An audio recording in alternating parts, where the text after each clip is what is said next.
ओम प्रकाश उपाध्याय जो झांसी के गड़िया गांव निवासी हैं। ये रेलवे से रिटायर्ड हैं और आज अपना जीवन यापन एक पेंशन के आधार पर कर रहे हैं। लेकिन इनकी पत्नी की मृत्यु 2009 में कैंसर से हो चुकी थी, जिनके इलाज में इनकी ज़िंदगी भर की जमा पूंजी खर्च हो चुकी थी।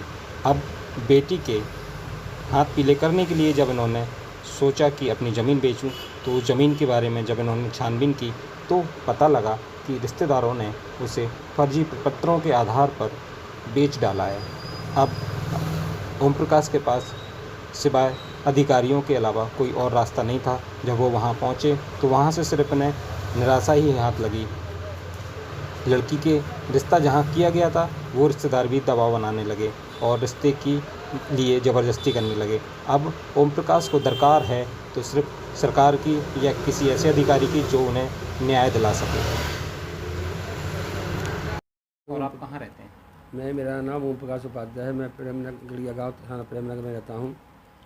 मैं रेलवे में नौकरी करता था। नौड़ घाट पर 12 घंटे की ड्यूटी थी। घर से मुझे कहीं टावर मिलता नहीं था। मेरी मिसेज को कैंसर की बीमारी हो गई थी, उससे मैं बहुत परेशान था। मैंने ज़मीन पर कोई ध्यान नहीं किया और उसके बाद जब मेरी बच्ची की शादी तय हुई तो मैंने ज़मीन बेचने की कोशिश की तो उसमें लक्ष्मी प्रसाद पटेल का नाम निकला और मेरी लक्ष्मी प्रसाद पटेल ने अपनी पत्नी के नाम पर ज़मीन कर दी। उसके बाद मैं एसएसपी से मिला तो एसएसपी ने मुझे भेज दिया सीओ सिटी के पास। सीओ सिटी सदर राजेश राय ने मुझे डांट करके भगा दिया कि यहाँ से कुछ नहीं होगा। उसके बाद मैं डीएम से मिला।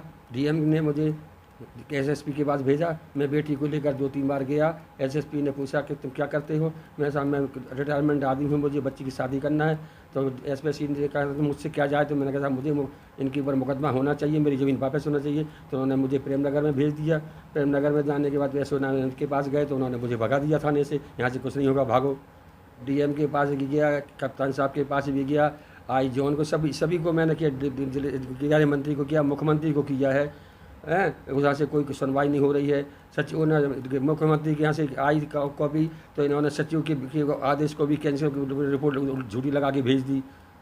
आज तक कोई केस यानी हर चीज़ में जो हम लिख रहे हैं कि हमारी ज़मीन फर्जी है तो वही लिख के वो भेज देते फर्जी ज़मीन है और उसका कोई आधार ही नहीं निकल रहा। सही जवाब कोई जवाब ही नहीं कर रहा है, ना जांच हो रही उसकी, ना तो हमारे फिंगरप्रिंट हो रहे हैं जांच हमारे, ना दस्तखत हो रहे हैं हमारे जांच, ना गवाही को पूछ बुलाया जाता है। गवाही के नाम तो मैं जानते ही नहीं है, मगर ये कुछ करने को तैयार ही नहीं है। नहीं सरकारी तरफ से मुझे कोई मदद मिली, मुझे और डांट के भगा दिया जाता है हर जगह से। मुझे बस पेंशन के ऊपर आधार है, मुझे बच्ची की शादी करना। अगर मेरी बच्ची की शादी नहीं हुई तो मैं आत्महत्या छोटे के आत्महत्या करूँगा अब।